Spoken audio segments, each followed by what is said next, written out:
Virus பரவ ஆரம்பிச்சதுலேருந்து ஏராளமான மோசமான சம்பவங்கள் தமிழ்நாடு, இந்தியா மட்டுமில்ல உலக நாடுகள் முழுக்கவே நடந்தது.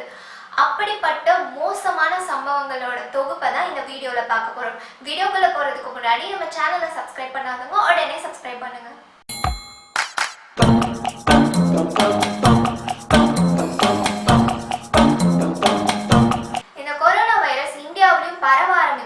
அப்படின்னு சொன்னப்போ தமிழ்நாடு என்ன மாதிரி முன்னெச்சரிக்கை நடவடிக்கை எல்லாம் எடுக்கும் அப்படின்னு எல்லாருமே ரொம்ப எதிர்பார்த்துட்டு இருந்தாங்க. அதுக்கேற்ற மாதிரி நம்ம சுகாதாரத்துறை அமைச்சரும் அப்பப்போ இன்ஸ்டன்ட் அப்டேட்ஸ் எல்லாம் கொடுத்துட்டே இருந்தாரு. பட் அது நாளாக அவரோட அப்டேட்ஸ் எல்லாம் கம்மியாக ஆரம்பிச்சது. அண்ட் இங்கே கொரோனாவால பாதிக்கப்பட்டவங்களோட எண்ணிக்கை அதிகமாக ஆரம்பிச்சது.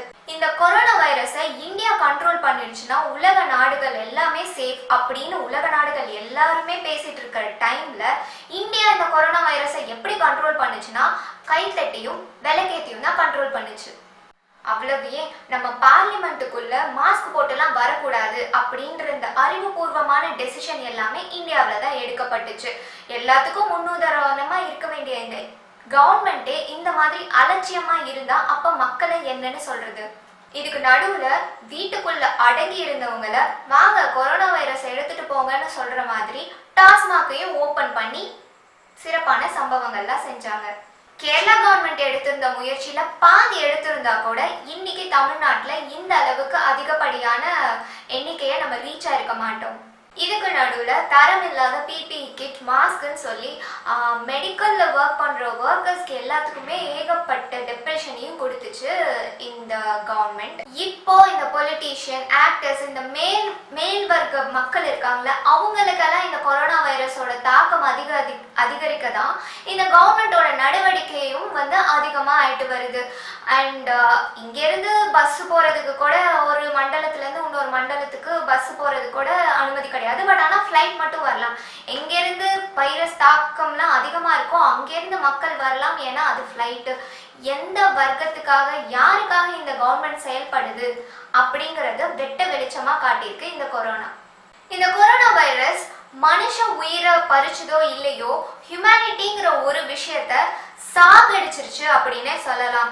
எஸ், மனிதனோட உயிரை காப்பாற்றி இந்த கொரோனால பாதிக்கப்பட்டவங்களை மீட்ட சைமன் அப்படிங்கிற ஒரு டாக்டருக்கு கொரோனா வைரஸ் தாக்கி அவர் இறந்ததுக்கு அப்புறம் அவரோட உடலை தகனம் செய்ய முடியாம மக்கள் பண்ண போராட்டமா இருக்கட்டும், அதுக்கப்புறம் எங்க பக்கத்து வீட்டுல எல்லாம் ஸ்டிக்கர் ஒட்டிட்டாங்களா, இவங்க அவ்வளவுதான், வீட்டை காலி பண்ணப்பா அப்படின்னு சொல்றதா இருக்கட்டும், அதனால மன உளைச்சல்ல சூசைட் பண்ணிக்கிட்டவங்களா இருக்கட்டும், இந்த மாதிரி செயல்கள் அதிகரிச்சிருச்சுன்னே சொல்லலாம்.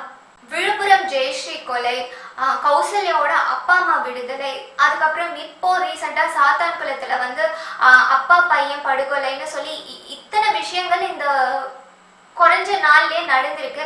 அண்ட் முக்கியமா நூற்றுக்கணக்கான பொண்ணுங்களை சித்திரவதை செஞ்ச காசி, இந்த மாதிரி விஷ கிருமிகளை விட கொரோனா வைரஸ் எவ்வளவோ பெட்டர்னே சொல்லலாம்.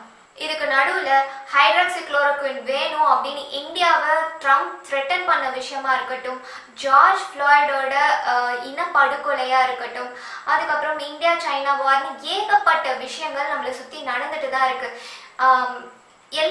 எல்லாத்தையும் மீறி மனுஷக்கிட்ட இந்த மனிதாபிமானம் அப்படின்ற ஒரு விஷயம் இல்லைன்னு தான் சொல்லணும். ஒருத்தவங்களுக்கு கொரோனா வந்துருச்சுன்னா அவ்வளோதான், இதுக்கப்புறம் அவங்களை நம்ம தொடவே கூடாது, ஒதுக்கி வைக்கணும் அப்படிலாம் சொல்கிறோம். ட்ரீட்மெண்ட் பண்ணுறாங்க, எத்தனையோ பேர் அதை கடந்து வராங்க. பட் ஆனால் நம்ம கூடவே இருக்கிறவங்களை நம்ம ரொம்ப துச்சமாக எண்ணிடுறோம். ஒருத்தவங்களுக்கு வந்துருச்சா அப்போ வெளில ஸ்டிக்கர் ஒட்டிட்டாங்களா அவ்வளோதான், நம்ம இங்கே போகவே கூடாது, இல்லைன்னா நம்ம ஹவுஸ் ஓனராக இருந்தோம்னா வீடை காலி பண்ண சொல்லிடுறோம். அவங்க எங்கே போவாங்க? இதுக்கு நடுவில் எத்தனையோ பேர் கஷ்டப்பட்டிருக்காங்க. அதெல்லாம் யாருமே ஒரு நிமிஷம் கூட யோசிச்சு பார்க்கறது இல்லை. இந்த டைம்ல ஒருத்தருக்கு ஒருத்தர் இருக்கிறது தான், ஆறுதலாக இருக்கிறது தான் அவங்கள என்ன மாதிரியான பிரச்சனையில இருந்துமே வெளியில கொண்டு வரும். முக்கியமா இந்த கொரோனா வைரஸ் குழந்தைங்களுக்கு, பெரியவங்களுக்கு, வயசானவங்களுக்கு, இந்த மாதிரி இருக்கிறவங்களுக்கு, அண்ட் ஆல்ரெடி சுகர் கம்ப்ளைண்ட் இருக்கவங்க, சர்ஜரி பண்ணவங்க, இந்த மாதிரி இருக்கிறவங்களுக்கு தான் அதிகமாக பரவும். ஸோ நம்மளால முடிஞ்ச அளவுக்கு செல்ஃப் குவாரண்டைனாக இருங்க. வெளியில் போகாமல் இருக்கணும். வெளியில் போனாலுமே பாதுகாப்பாக போயிட்டு வரணும். இதை மனசில் வச்சுட்டாலே போதும். அண்ட் இன்கேஸ் உங்களுக்கு தொற்று வந்தால் கூட அதை பாசிட்டிவாக போராடுறதுக்கான ஒரு மைண்ட் செட்டை கொண்டு வரணும். அவ்வளோதான் நீங்கள் பண்ண வேண்டிய விஷயமே. இதை பத்தின உங்களோட கருத்துக்களை எங்களோட ஷேர் பண்ணிக்கோங்க. அண்ட் இந்த வீடியோ பிடிச்சிருந்ததுன்னா லைக் பண்ணுங்க அண்ட் சப்ஸ்கிரைப் பண்ணாதவங்க சப்ஸ்கிரைப் பண்ணிடுங்க.